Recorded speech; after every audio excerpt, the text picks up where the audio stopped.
제가 많이 쓰고 좋아하는 단어 중에 그 중에 하나가 우리라는 단어인 것 같습니다.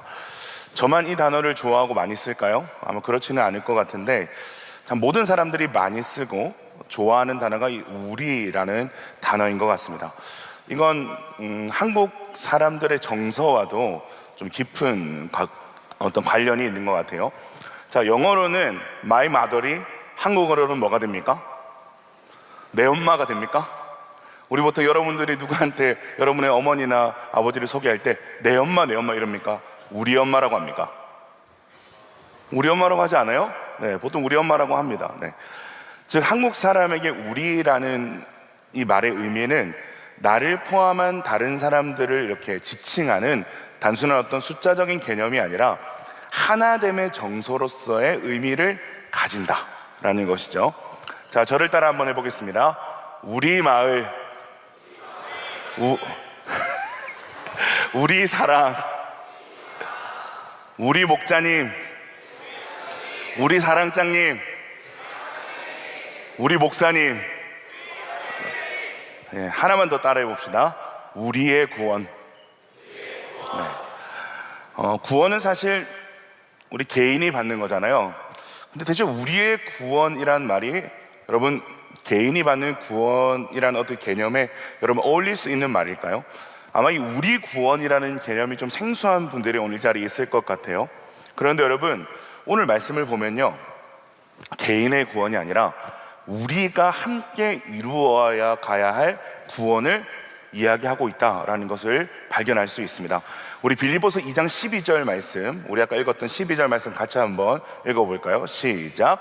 그러므로 나의 사랑하는 자들아, 너희가 나 있을 때뿐 아니라 더욱 지금 나 없을 때에도 항상 복종하여 두렵고 떨림으로 너희 구원을 이루라. 너희 구원을 이루라. 너의 구원이 아니라 너희 구원을 이루라 라고 바울이 지금 권면을 하고 있습니다. 자, 근데 여기서 또 의아한 점이 있어요.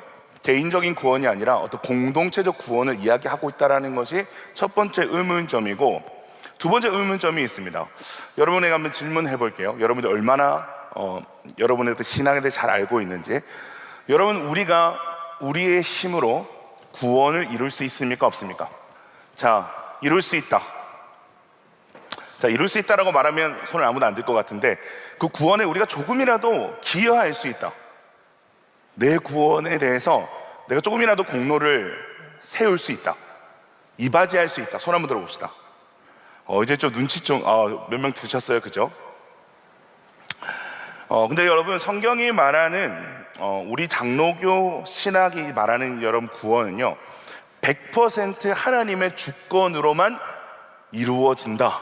그것이 구원이다라고 이야기를 하고 있어요. 우리 에베소서 1장 말씀을 우리 화면을 통해서 한번 볼까요? 3에서 5절까지 말씀인데 없으면 제가 그냥 읽어드리겠습니다. 나오네요. 자, 같이 한번 읽어봅시다. 시작. 찬송하리로다 하나님 곧 우리 주 예수 그리스도의 아버지께서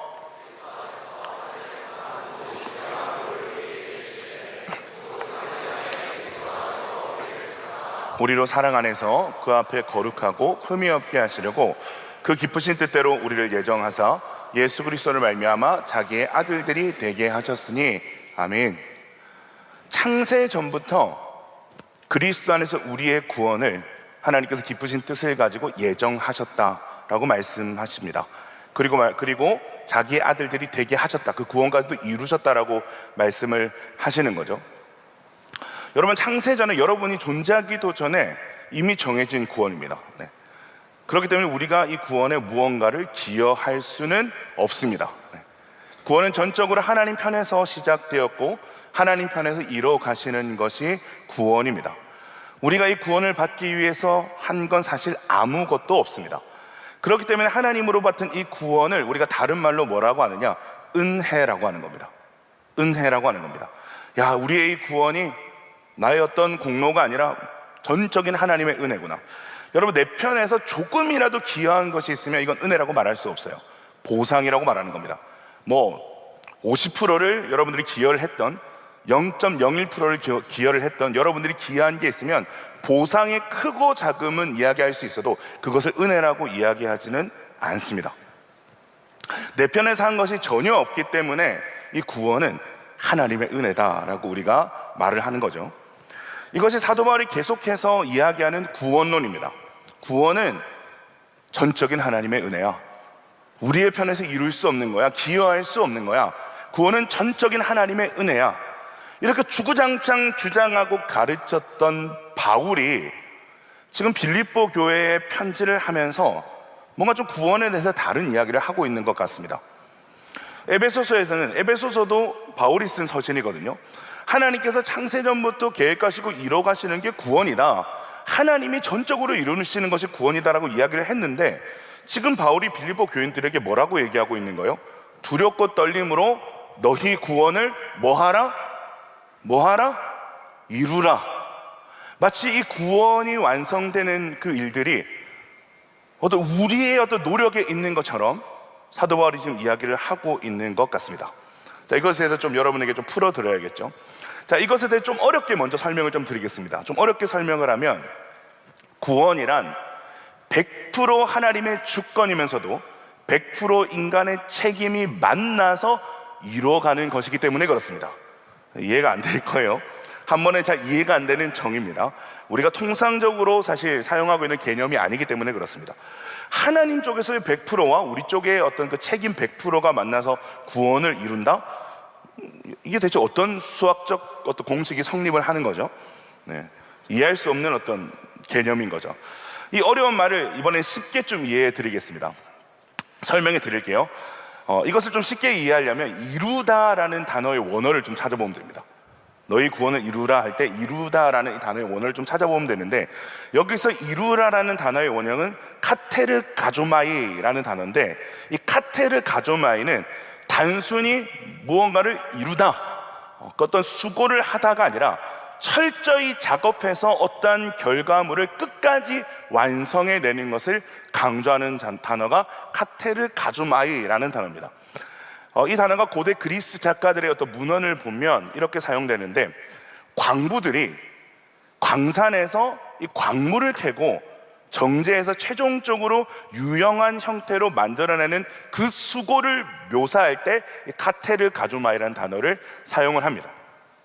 즉, 단순히 어떻게 캐내고만 하는 것이 아니라 강산 깊이 파고 들어가서 원석을 캐내고 불순물을 제거하고 최종적으로 보석이나 금속으로 만들어내는 전 과정에 대한 어떤 그 수고, 그 노력을 이야기한다라는 거죠. 이 바울 시대의 로마 제국 사회에서도 이 광산 작업은 매우 흔했습니다. 로마 군대나 식민지 사람들은 광산에서 은과 금과 구리를 캐내서 이 제국의 재정과 장식품, 무기를 만드는 데 사용이 된 거죠. 여러분, 바울이 굳이 이 단어를 콕 집어서 사용하면서 이 구원을 이루라라는 말을 하는 데는 여러분 이유가 있는 겁니다. 여러분, 구원이란 이미 우리에게 주어진 광산과 같습니다. 여러분이 구원을 받았다는 건 여러분에게 구원이라는 큰 어떤 광산 하나가 주어진 것만 같습니다. 그러나 그것을 게으르게 두지 않고 주님 앞에서 두렵고 떨림으로 그 광산에 있는 보화들을 철저히 애써서 캐내어야 된다라는 이야기를 하고 있는 겁니다. 단순히 구원받은 것으로 멈추지 말고 우리의 삶 전체에서 이 구원의 어떠함이 나타나도록 하는 수고와 작업을 계속해서 해나가야 된다, 이 말씀을 하고 있는 겁니다. 여러분, 우리는 구원의 교리를 제대로 이해해야 할 필요가 있어요. 성경은 구원의 은혜만을 강조하지 않습니다. 구원과 동시에 성도의 책임적 성화를 동시에 강조하고 있는 것이 여러분 이 구원의 교리입니다. 광부가 강산에서 강물을 열심히 캐내는 수고를 하는 것처럼 성도는 우리에게 주어진 이 구원이라는 광산 안에 있는 수많은 보화를 삶 속에서 드러낼 수 있도록 수고를 해야 된다는 말을 지금 하고 있는 거예요. 우리에게 주어진 구원은 단순히 천국행 티켓 정도가 아니라 이 구원 속에서 우리가 평생 수고하면서 캐낼 보배로운 것들이 너무너무 많다는 거예요. 너무너무 풍성하다는 거예요. 이 놀라운 구원을 우리의 삶의 실제와 현장에서 구체적으로 드러나고 경험되어지도록, 그것을 누리도록 수고함으로 너희는 이 구원의 풍성함을 맛보고 경험해야 된다, 그렇게 살아가야 된다라는 말씀을 하고 있는 겁니다. 자, 그렇다면 구원을 맛보고 경험하기 위한 수고는 과연 어떻게 하는 것일까? 오늘 말씀을 보면 우리가 만나는 사람들 속에서 우리가 속한 공동체 안에서의 수고로 가능하다라는 것을 알 수가 있습니다. 그 수고를 하라는 겁니다. 사도행전 16장을 보면 이 빌립보 교회가 세워진 배경이 나옵니다. 빌립보는 유럽 선교의 첫 번째 지역이거든요. 바울이 빌립보에 도착했을 때 말씀을 전할 곳을 찾아다닙니다. 회당이 없었던 빌립보에서 바울은 유대교를 믿는 여성들의 모임에서 복음을 전하기를 시작하는데요. 거기서 사업에 아주 크게 성공한 루디아라는 여인을 만나게 되고 그 여인이 바울로 말미암아 예수 그리스도를 영접하게 됩니다. 그렇게 루디아는 바울의 아주 귀한 동력자가 되고 루디아를 중심으로 빌립보 교회가 세워지기 시작한 겁니다. 여러분, 이 빌립보 지방의 여인들은요, 다른 지방의 여인들과 좀 달랐어요. 개인 재산을 소유할 수 있었습니다. 그리고 사회적으로도 많은 특권을 누릴 수 있었던 사람들이 이 빌립보 지역에 살아가는 여성들이었습니다. 그렇게 빌립보 교회를 주도적으로 이끌어가는 주요 인물들에는 루디아를 중심으로 한 재력가 여성들, 영향력 있는 여성들이 많았을 것을 우리가 추정할 수가 있는 거죠. 그래서 빌립보 교회는 교회의 시작부터 마지막까지 여성의 영향력이 아주 강하게 나타나고 있는 교회가 여러분 빌립보 교회라고 할 수 있습니다. 여러분, 여자와 남자가 같습니까? 다릅니까? 달라요. 네. 여성들은 남성보다 훨씬 더 섬세한 면모를 많이 가지고 있습니다. 물론 그렇지 않은 테토녀들도 있고 형제임에도 불구하고 아주 섬세함이 있는 애견남도 있는데, 대체로 남성은 여성보다 어떤 감수성이나 섬세함이 떨어지게 돼 있습니다. 그래서 남편들이 가장 두려워하는 질문 중 하나가 여보, 나 뭐 바뀐 거 없어? 뭐 이런 거예요. 네. 그때마다 막 등에 막 식은땀이 쫙 나는 거죠.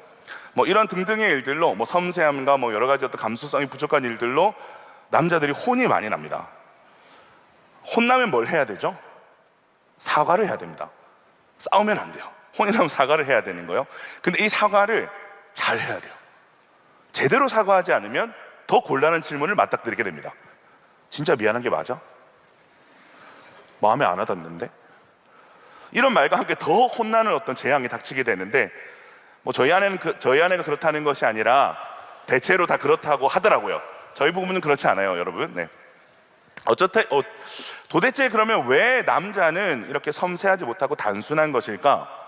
아마도 하나님께서 사람을 창조하실 때 남자의 재료가 뭐였습니까? 흙이었습니다.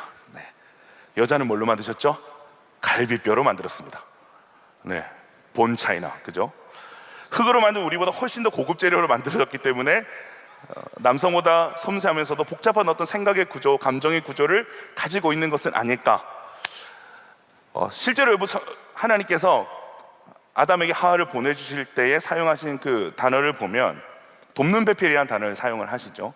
실제로 이 돕는이라는 에제르라는 단어는 강한 자가 약한 자를 돕는다고 할 때 쓰는 단어입니다.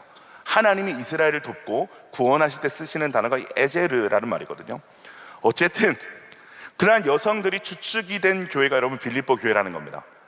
분명히 다른 교회들과는 다른 여러 가지 어떤 특징들이 존재했을 것이라고 생각을 합니다.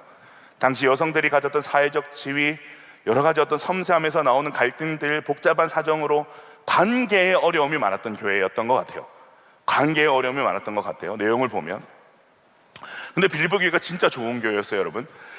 마지막까지 바울을 도와서 바울이 선교적 사명을 감당할 수 있게 해준 아주 의리 있고 좋은 교회였습니다. 하지만 모든 교회가 완벽할 수 없듯이 빌립보 교회는 내부적으로 이 하나됨의 문제에서 늘 어려움이 존재했던 것 같아요. 그래서 바울이 이 빌립보 교회가 겪고 있는 관계의 어려움을 극복하기 위한 가르침과 권면을 이 2장 전반에 걸쳐서 지금 하고 있는 거거든요.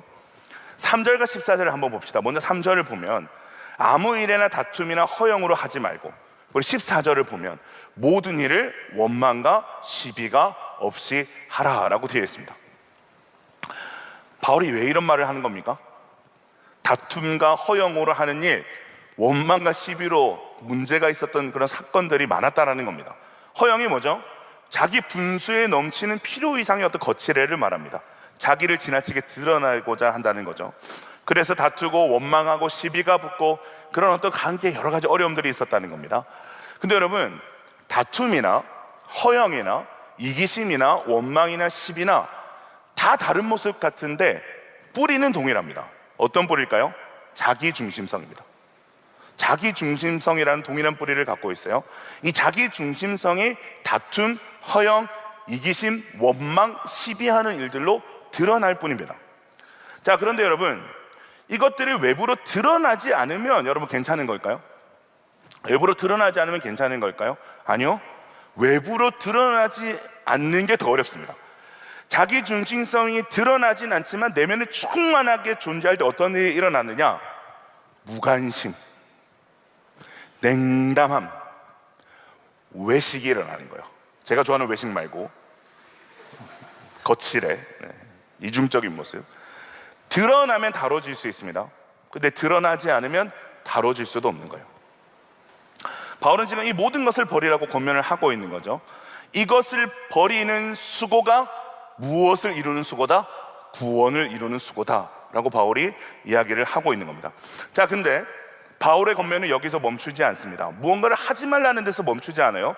바울은 훨씬 더 적극적인 요청을 하고 있습니다.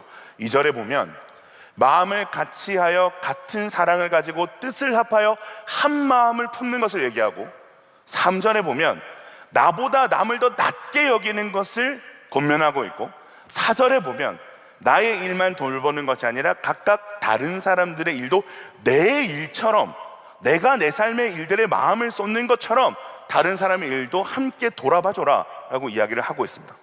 야, 여러분, 이거 쉬운 거 아니죠? 마음을 같이 해줘라, 같은 사랑을 가져라, 뜻을 합하여 한 마음을 품어라, 다른 사람의 일도 함께 돌봐줘라, 겸손한 마음으로 남을 더 낫다고 세워줘라, 여기까지 나아가야 된다라고 바울이 이야기하고 있는 거죠. 그럴 만한 이유가 있다는 거예요. 5절부터 8절 말씀 우리 같이 한번 읽어봅시다. 5절부터 8절 말씀입니다. 시작. 너희 안에 이 마음을 품으라. 곧 그리스도 예수의 마음이니 그는 근본 하나님의 본체시나 하나님과 동등됨을 취할 것으로 여기지 아니하시고 오히려 자기를 비워 종의 형체를 가지사 사람들과 같이 되셨고 사람의 모양으로 나타나사 자기를 낮추시고 죽기까지 복종하셨으니 곧 십자가에 죽으심이라. 자기를 비워 종으로, 더 나아가 죽기까지 자신을 낮추시고 복종하신 예수 그리스도가 그러하셨다. 그분의 마음이 그러하다. 그 마음을 가져라. 그 사랑을 가져라. 그 순종을 가져라. 그 섬김을 가져라 라는 말씀을 하고 있는 거예요. 여러분, 이것이 바로 두렵고 떨림으로 우리의 구원을 이루는 일이다 라는 말씀을 하고 있는 겁니다. 이 구원이라는 참 우리에게 준 이 거대한 어떤 강산, 수많은 아주 아름답고 충만한 어떤 잠재력이 있는 이 광산에서 보물을 캐는 일, 그것이 구원을 누리는 일이라는 것을 얘기를 하고 있는 겁니다. 근데 여러분, 이게 이해가 잘 안 되는 분들이 있을 수 있어요. 왜? 이건 사실 해본 사람은 알거든요. 한 번도 해보지 않은 사람은 알 길이 없어요.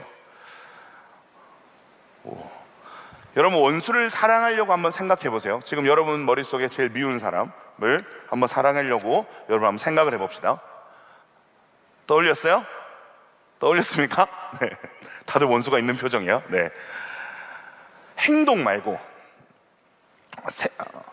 생각만으로만 지금 여러분이 가장 미워하는 사람, 여러분에게 상처를 줬던 사람, 여러분을 힘들게 하는 사람을 떠올려 보는 거예요.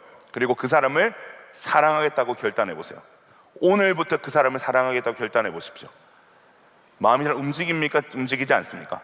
움직이지 않죠. 그런데 사랑을 하래요. 그 수고를 하래요.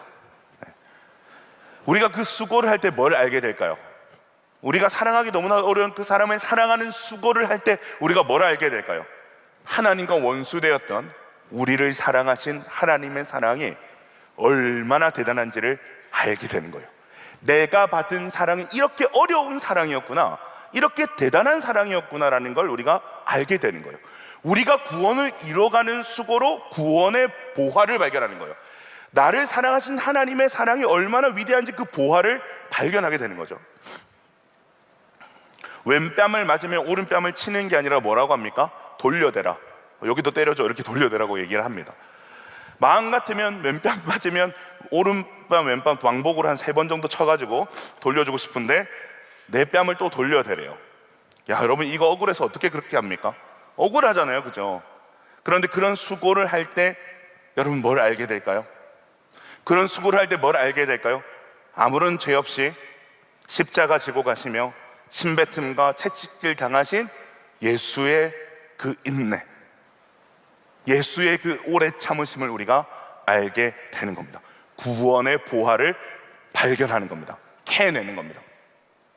여러분이 가지고 있는 것 중에 가장 소중한 게 있을 거예요. 한번 떠올려 봅시다. 여러분 가진 거 많이 없지만 그 중에서 가지고 있는 여러분 재산 1호, 그 가진 거 가장 소중한 거 한번 떠올려 봅시다. 그 가장 소중한 걸 오늘 가장 미운 사람한테 주기로 한번 결단해 봅시다. 아까 생각했던 그 원수한테 여러분 삶에 가장 중요한 거를 주기로 한번 마음속으로 결단해 보는 거예요. 몰입 좀 해봐. 그렇게 몰입을 해 보는 거예요. 줄 수 있을 것 같습니까? 못 줄 것 같습니까? 못 줘요, 여러분. 못 줍니다. 너무 아깝게 느껴지고, 내가 왜 얘한테 이거 줘야 돼? 내가 왜 이 사람한테 이거 줘야 돼? 이런 생각이 저절로 드는 거예요. 그런데 그 수고를 할 때 뭘 느끼게 되는 거예요? 하나님이 세상이 곧 우리거든요. 우리를 이처럼 사랑해서 영원전부터 사랑하셨던 독생자를 주셨다는 말이 여러분 얼마나 위대한 걸 우리에게 주셨다라는 말인지 우리가 알게 되는 거예요. 구원의 보화를 캐낸 거예요. 캐낸 겁니다. 여러분, 이것이 카테르 가조마이, 구원이라는 큰 광산에서 보배를 캐내는 수고를 하는 자들이 얻게 되고 여러분 누리게 되는 것입니다. 그 수고의 자리에서 발견하는 거예요. 하나님이 우리를 얼마나 사랑하셨고, 하나님이 우리를 얼마나 참아주셨으며, 하나님이 우리에게 어디까지 내어주셨는가를 우리가 만나게 되는 거죠. 사랑하는 여러분, 주님께서 우리에게 요구하시고 명령하신 그 모든 일들, 그것들을 우리가 행하는 그 자리에서 이 말도 안 되는 일을, 이 어려운 일을 주님이 나에게 먼저 행하셨구나. 주님에게도 이게 어려운 일이었구나. 그런데도 주님은 끝까지 그 일을 하셨구나 라는 것을 발견하게 되는 것입니다. 그때 어떤 고백을 할 수 있어요? 내가 얻은 이 복음이 당연하지 않은 거예요. 내가 얻은 이 구원이 여러분 당연하지 않은 거예요. 내가 받은 이 사랑이 절대 당연한 게 아닌 거예요. 가볍지 않은 거예요. 얼마나 위대하고 놀라운 것인지를 더 무겁게, 더 깊이 있게 여러분 느끼게 되는 것이죠. 그때 어떤 일이 일어날까요? 그것을 경험할 때 이제는 하나님이 하라 말아 할 필요도 없이 하나님이 하라고 하시면 거기까지 갈 수 있는 사람이 되는 거죠. 이 구원을 캐내는 수고로 말미암아 경험되는 그 구원을 누리는 풍성함을 사모하면서 소원하면서 거기까지 나아갈 수 있는 사람이 되어가는 것입니다. 여러분, 이 과정이요, 구원을 이루어가는 과정입니다. 우리의 구원을 이루어가는 과정입니다.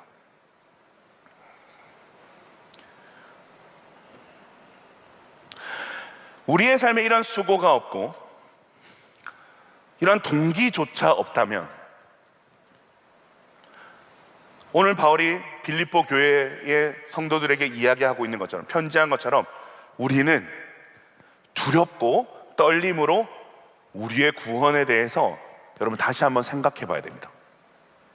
우리에게 그 거룩한 충동이었고 그 소원함이었고 그 소원함으로 말미암은 수고가 없을 때 우리는 원점으로 돌아가서 두렵고 떨림으로 우리의 구원에 대해서 여러분 다시 한번 생각해 봐야 된다는 겁니다.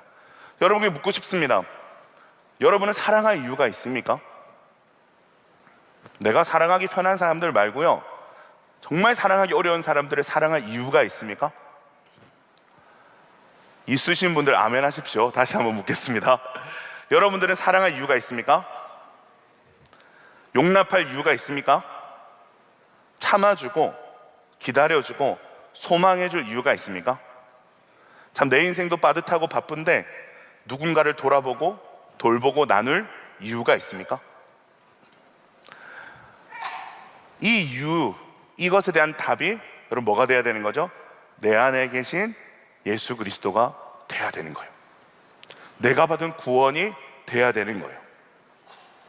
자, 우리 14절 말씀 같이 한번 읽어봅시다. 13절입니다. 우리 같이 한번 읽겠습니다. 시작. 너희 안에서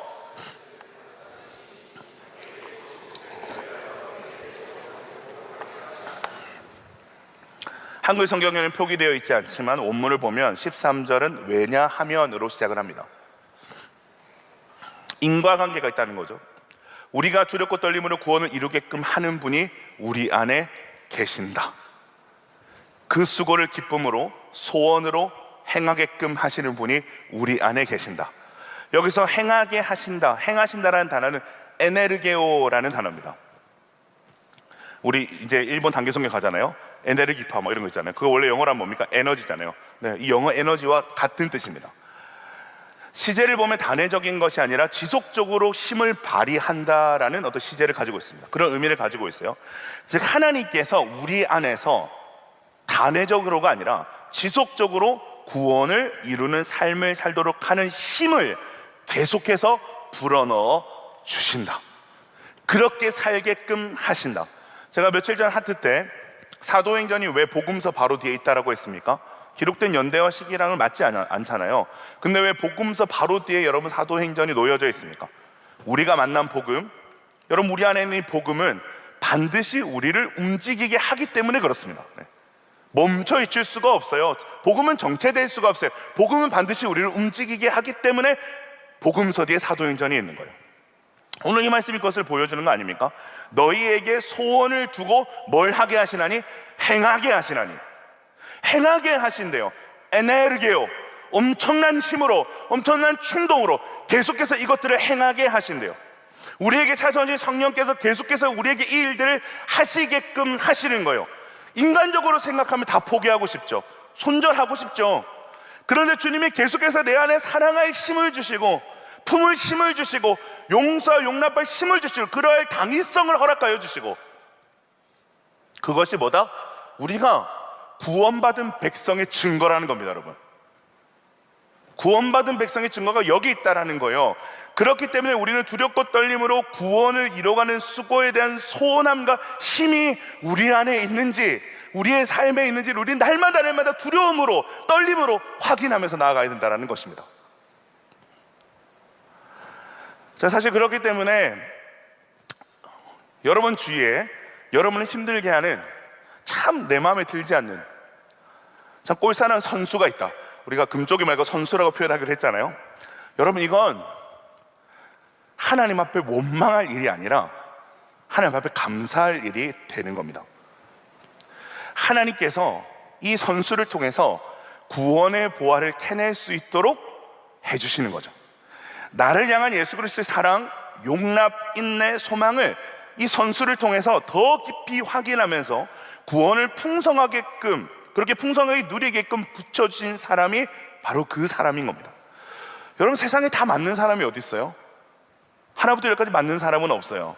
죽을 만큼 사랑해서 결혼했는데 죽을 만큼 미운 사람이 되기도 하는 게 사람이에요. 그만큼 우리 마음이 연약한 거예요. 제 이야기는 아닙니다.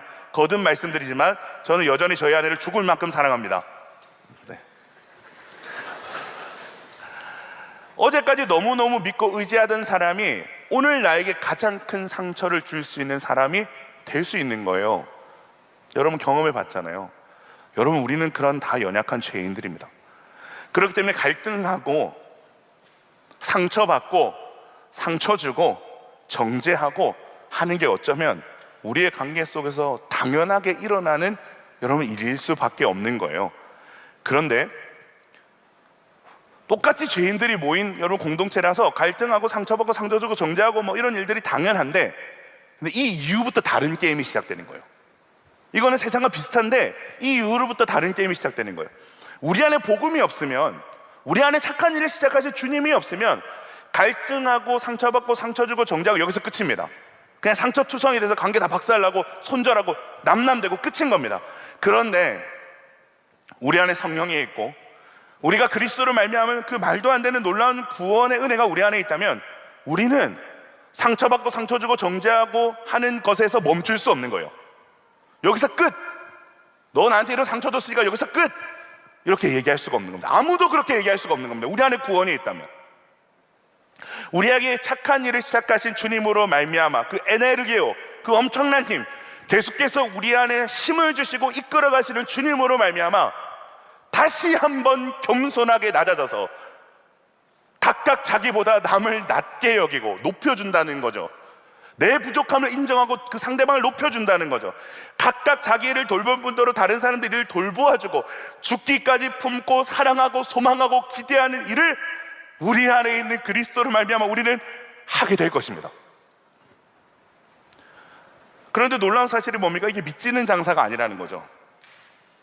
그 수고가 우리로 하여금 그 거대한 그 구원이라는 광산 속에서 그 구원의 놀라운 보화들을 맛보고 캐내게 하면서 그 수고를 통해서 우리 개인이 더욱더 그리스도 안에 거하게 되고 그리스도와 연합하게 되고 기뻐지게 하면서 우리의 구원을 풍성하게 완성해 간다라는 것입니다. 그렇기 때문에 여러분, 사실 우리는 모두가 다 서로 너무 필요한 사람입니다. 우리 옆에 사람들 얼굴 한번 볼까요? 당신은 나에게 필요한 사람입니다 라고 축복 한번 합시다.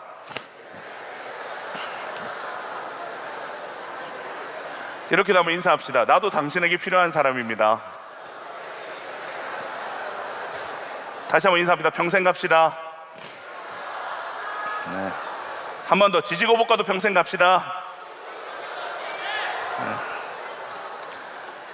여러분, 교회 안에서 요즘 점점 더 제가 안타깝고 참 마음 아픈 일이 뭐냐면, 지지고 볶고 싸우고 갈등하고 정죄하는 거, 그것에 대해서는 별로 마음 아프지 않아요. 근데 우리 안에 그리스도가 있다고 말하면서, 우리 안에 구원이 있다라고 말하면 세상과 똑같이 그런 갈등의 상황과 상처받고 죽어가는 상황이 맞닥뜨려졌을 때 거기서 관계가 끝나는 일들이 너무너무 많습니다. 점점 더요. 그래서 관계의 양상이 상당히 얕은, 그래서 여러분, 공동체란 이름으로 있지만 이 안에서 외로움을 토로하는 일들이 너무 많이 일어납니다. 왜? 그 구원이라는 그 풍성함을 누리지 못하고 거기서 넘어서지 못하기 때문에 여러분, 그렇습니다. 여러분, 우리는 너무너무 필요한 사람들이에요. 부대껴 가면서 지지고 볶으면서 구원을 이루어가고 맛보도록 허락하신 사람들로 이루어진 공동체라는 것을 여러분 기억하셔야 됩니다. 만약에 내 옆에 있는 사람이 너무너무 잘 맞아요. 이 사람 때문에 상처받을 일도 없고 시험 들 일도 없어요. 여러분, 그러면 구원의 풍성함을 맛볼 수가 없어요. 바울이 그런 삶을 살았습니다. 17, 18절을 같이 한번 읽어볼까요? 17, 18절입니다. 시작. 만일 너희의 믿음의 재물과 섬김 위에 내가 나를 전제로 드릴지라도 나는 기뻐하고,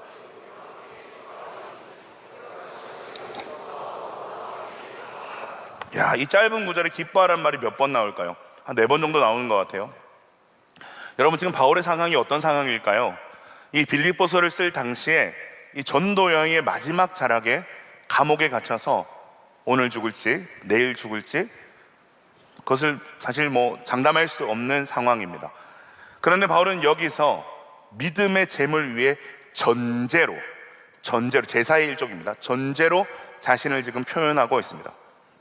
여러분, 전제는 주를 위해 기꺼이 감당할 수 있는 거룩한 희생을 상징하는 것이 전제입니다. 아마도 사도 바울은 자신의 마지막에 다가오고 있음을 알고 있었던 것 같습니다. 그래서 자신을 전제라고 표현하면서 내가 너희보다 먼저 그리스도를 쫓아 순교할지라도 그것이 너희의 믿음의 본이 되고 도전이 된다면 나는 기쁘다.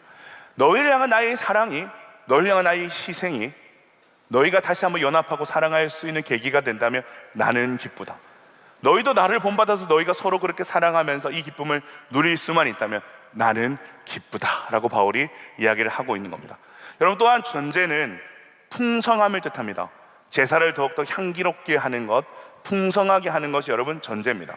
즉, 바울이 지금 자신을 전제로 표현한다는 것은 빌립보 교회가 예수 그리스도를 말미암아 구원받은 것에 대한 어떤 감격과 기쁨은 있는데, 그 위에, 그 상위 버전, 그 위에 이 구원을 이뤄가는 과정에서 경험되어지는 구원의 풍성함이 너희에게 좀 부어졌으면 좋겠다.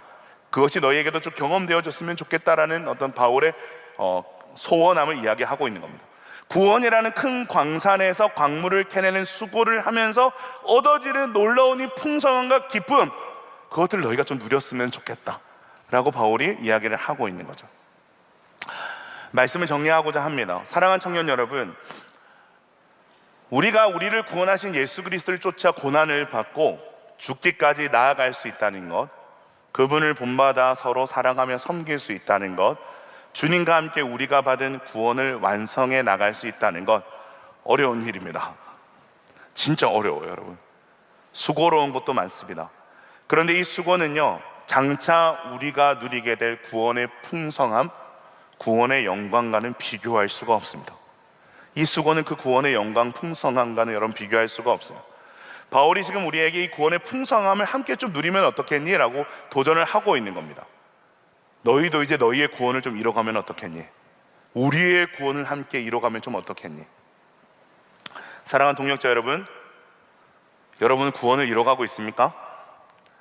우리의 사랑 안에서, 우리의 마을에서, 우리의 사역국에서, 우리의 선교팀에서, 우리의 가정이나 캠퍼스나 여러 여러분이 맺어가고 있는 관계와 공동체 속에서 여러분 그 구원이 이루어져 가고 있습니까? 오늘 이 놀라운 바울의 도전 앞에 우리 모두가 좀 두렵고 떨림으로 설 수 있는 시간이 되었으면 좋겠습니다. 여러 가지 이유로 외면했던 우리 안에 어떤 성령의 감동들이 있었다면 다시 한번 그 감동에 순종해서 사랑하고 세워주고 품어주고 용서하고 용납하는 일을 통해서 그 누군가를 돌보아주는 일들을 통해서 여러분이 받은 구원의 풍성함을 더욱더 깊이 맛보고 누릴 수 있기를 주님의 이름으로 축원드립니다. 우리 다 같이 일어나서 함께 찬양할까요?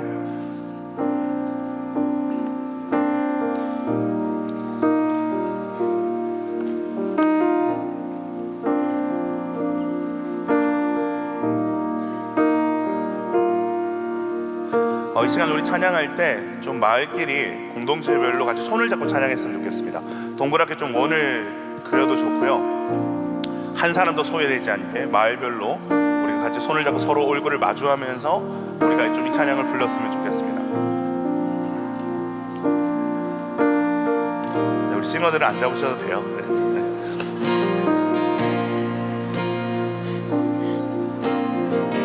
네, 이거 자리를 좀 잘 가셔가지고 좋습니다. 이 좀 앞으로 나오셔도 돼요. 여러분 앞으로 나올 수 있는 은혜가 있습니다. 이 강단 위로 나오셔도 됩니다. 강단 위로 나오셔도 돼요. 네, 자리를 좀 넓게 잘 사용하시기 바랍니다.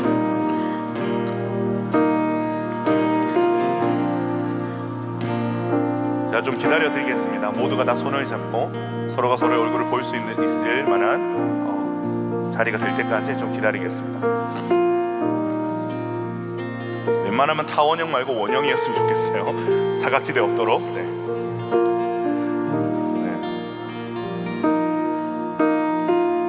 네, 이제 다 손을 잡고 원이 그려진 것 같습니다. 우리 서로 얼굴을 좀 보십시오. 한 사람도 빠짐없이 눈에 한번 담아 보십시오. 여러분들이 너무너무 좋아하는 동역자도 있지만 참 여러분 마음을 아프게 한 동역자들도 있을 것입니다. 참 내가 철이 없어서 참 미안한 동역자도 있을 것입니다. 눈에 한번 담아 보시겠습니까? 그들을 눈에 담고 우리 함께 이 찬양으로 고백했으면 좋겠습니다. 주 안에 우리 나라, 주 안에 우리 나라, 모습은 달라도 예수님 한 분만 바라네. 사랑과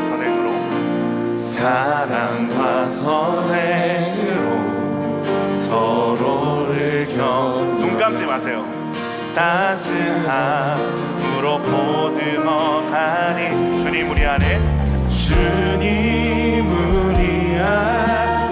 한 형제자매의 기쁨과 슬픔을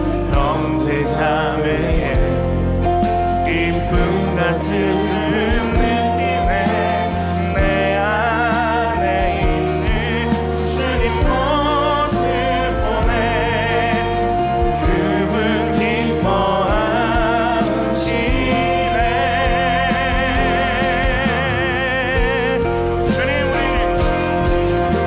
주님 우리 통해 계획하시니 부족한 입술로 찬양하. 서로를 보면서 찬양하는 걸 보면서 주님 우리 통해 계획하시니 너를 통해 하시니. 다시 한번 주 안에 우리 나라, 주 안에 우리 모습은 달라도 예수님 한 분만 바라.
기도했으면 좋겠는데요. 저는 우리가 방금 고백한 이 찬양이 오늘 말씀의 내용을 다 담고 있다고 생각을 합니다.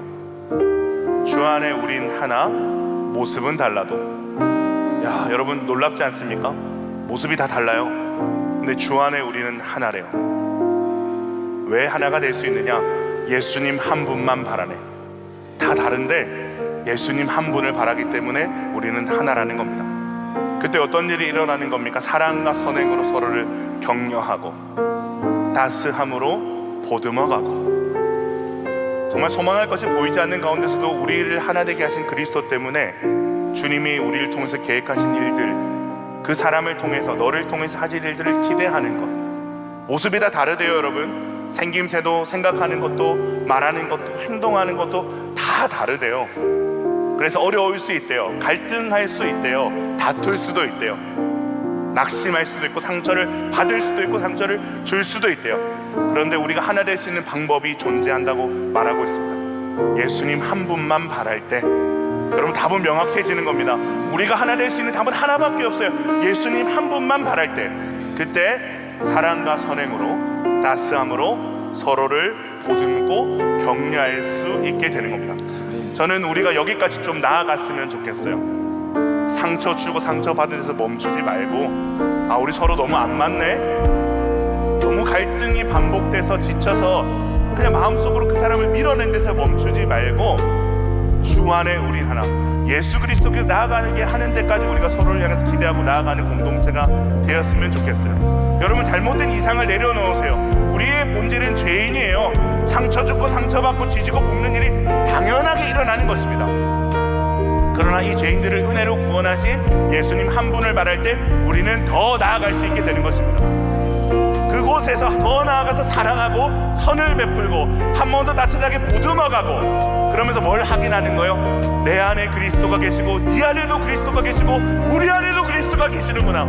여러분, 우리의 마을이 그런 공동체가 되었으면 좋겠다는 마음으로 함께 기도했으면 좋겠습니다. 주님, 우리 사랑하는 우리 마을이, 우리 공동체, 우리 사랑이 하나님 그리스도 안에서 그 풍성한 구원을 이뤄가는 공동체가 되게 하여 주시옵소서. 아멘. 우리의 다름이 우리가 하나 될 수 없는 이유가 되지 않게 도와주시고, 아멘. 세상과 같지 않게 도와주시고, 아멘. 더 나아가 우리 안에 있는 그리스도 때문에 서로를 사랑하고 보듬고 기대하고 소망하는 일들이 멈추지 않고 일어나는 구원을 풍성하게 이루고 만드는 오늘 공동체가 되게 하여 주시옵소서. 아멘. 나를 그 일에 사용하여 주시옵소서. 아멘. 간절히 주님 이름으로 믿고 기도하겠습니다. 주여,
우리의 구원으로 반드시 이어져야 됩니다. 이렇게 하지 못하는 것에 대한 두렵고 떨림이 있어야 된다라고 바울이 지금 이야기를 하고 있어요. 여러분에게는 사랑의 동기가 있습니까? 누군가를 소망하고 기대하고 용납하고자 하는 마음의 동기가 있습니까? 기다려주고자 하는 동기가 있습니까? 내 삶도 빠듯하지만 그 누군가를 돌보고자 하는 거룩한 동기, 내 안에서 그 일을 행하시는 그분의 힘으로 말미암아 내 안에서 계속해서 솟아나는 그러한 동기가 있습니까? 여러분, 우리 안에 주님이 주시는 그 거룩한 충동이 있어야 돼요. 이건 당연한 겁니다. 구원이 주어진 사람, 내 안에 성령이 거하는 사람에게는 여러분 이런 충동은 너무나도 자연스러운 거고 당연한 것입니다. 이거 없으면 어디로 돌아가야 되는 거예요? 여러분, 다시 십자가 밑으로 돌아가야 되는 거예요. 내 안에 진짜 구원이 있는가? 내 안에 복음이 있는가? 내 안에 성령이 있는가? 주님, 이게 자연스러운 일이라면 다시 한번 내가 그 구원의 복음을 만나길 원합니다라고 여러분 돌아가셔야 되는 거예요. 두렵고 떨림으로 여러분의 행동과 여러분의 삶을 감찰하셔야 되는 겁니다. 오늘 이 시간 우리에게 그 구원의 감격과 구원의 확신이 있으면서도 여전히 내 중심적이고 다투고 나를 드러내길 좋아하고 무관심과 냉담함, 여러분 이것들을 우리가 회개하며 나갔으면 좋겠어요. 그것을 회개하고 더 방향을 돌이켜서 서로가 서로를 낮게 여기고 돌보고 사랑하고 용서하고 용납하는 방향으로 여러분 우리의 인생의 방향, 신앙의 방향이 여러분 돌이키는 그 회개의 역사가 오늘 이 기도 가운데 일어날 수 있기를 간절히 소망합니다. 여러분 그리스도의 회개는 차원이 달라요. 그리스도인의 회개는 차원이 달라요. 세상 사람들은 자기가 잘못한 것을 놓고 후회하지만 그리스도인들은 뭘 놓고 후회하고 뭘 놓고 회개하느냐? 사랑하지 못함을 놓고 회개하는 거예요. 용서하지 못함을 놓고 회개하는 거예요. 그리스도께 우리가 그 사랑과 용서를 받았기에 우리가 그렇게 사랑하지 못함을 놓고 회개하고 가슴을 찢는 것이 그리스도인의 회개인 줄로 믿습니다. 오늘 이 시간 우리 마을 안에 우리가 서로를 향한 이런 회개가 일어났으면 좋겠습니다. 하나님, 나의 사랑하지 못함을 용서하여 주시옵소서. 나의 연약함으로 누군가의 상처 준 것을 용서하게 하여 주시옵소서. 하나님, 다시 한번 주님 이 모든 무관심과 냉담함과 다툼과 허영들을 가슴을 찢고 회개하는 가운데 다시 한번 내 안에 그리스도가 역사하시는 것을 보게 하여 주시옵소서. 이제는 우리가 누군가를 사랑하고 낫다 여기며 섬기고 섬겨내는 그 일들을 하나님 행할 수 있는 힘과 능력이 충만한 우리의 삶이 되게 하여 주시옵소서. 두렵고 떨림으로 구하노니 주여 내 안에서 역사하여 주시옵소서. 간절히 주님 이름으로 듣고 회개하며 주 앞에 나아가겠습니다. 주여 하나님 기도합니다. 주님, 우리 하나님 아버지 할렐루야를 소리야 들어라 사랑하는 주님을 위해서 하나님의 다시 한번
선교 나가는 지체들을 위해서 같이 한번 기도했으면 좋겠습니다.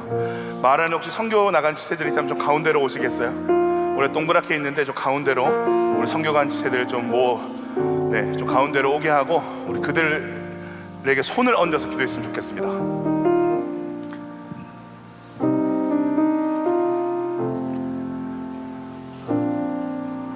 자, 그들에게 손을 얹고 우리 같이 한번 기도할 텐데요.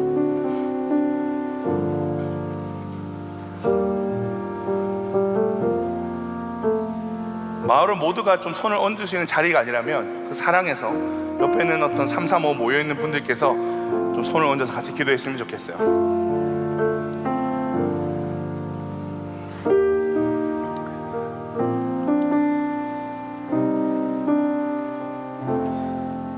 하나님이 이들을 저 일본 땅으로 내일 보내실 것인데 하나님 이들을 통해서 이들이 만나는 교회와 공동체 가운데 구원이 이루어지게 하여 주십시오.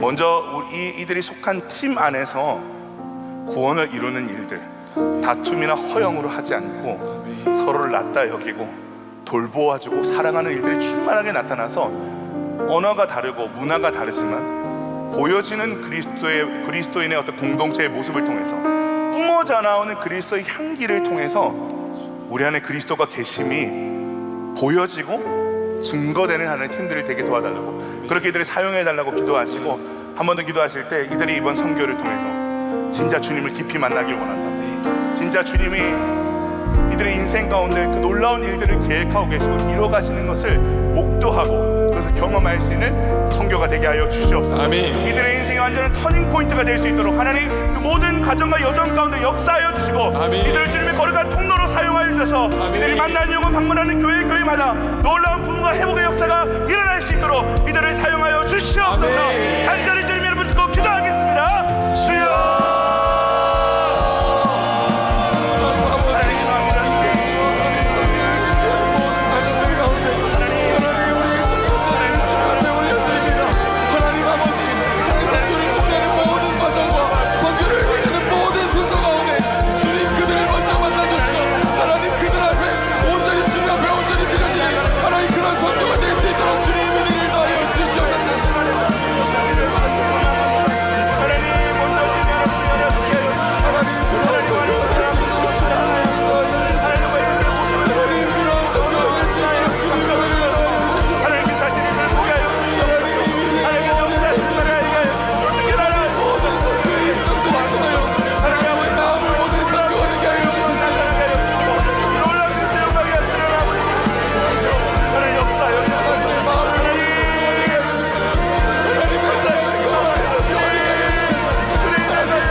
하나님 감사합니다.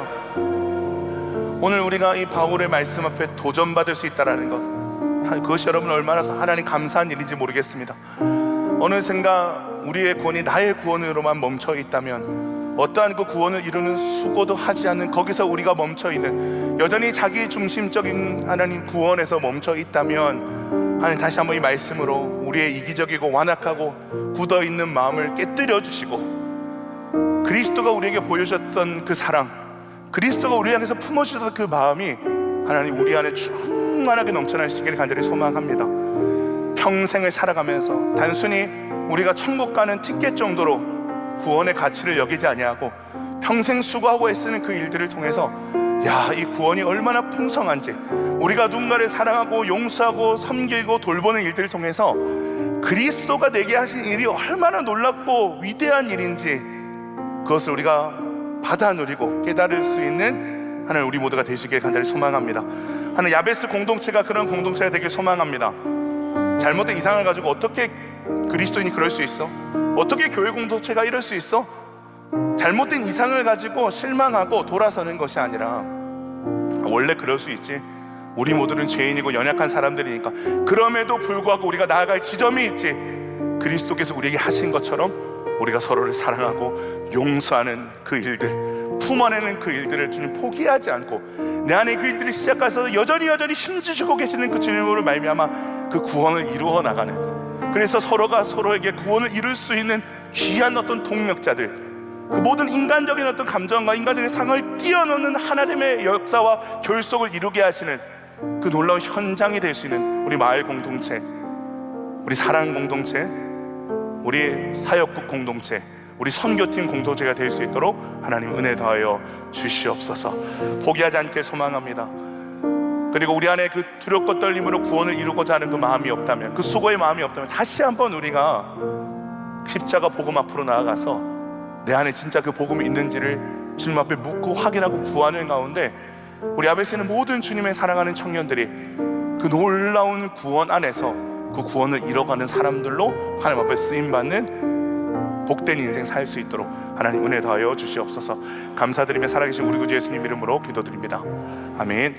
이제는 우리 주 예수 그리스도의 은혜와 하나님의 풍성하시고 무한하신 사랑과 성령의 감화감동 교통 위로하심이 두렵고 떨림으로 우리의 구원을 이루기를 소원하여 고개 숙인 야베스 위에 함께 예배드린 주님의 자녀들 머리 위에 이 교회 위에 이제부터 영원토록 함께 할지어다.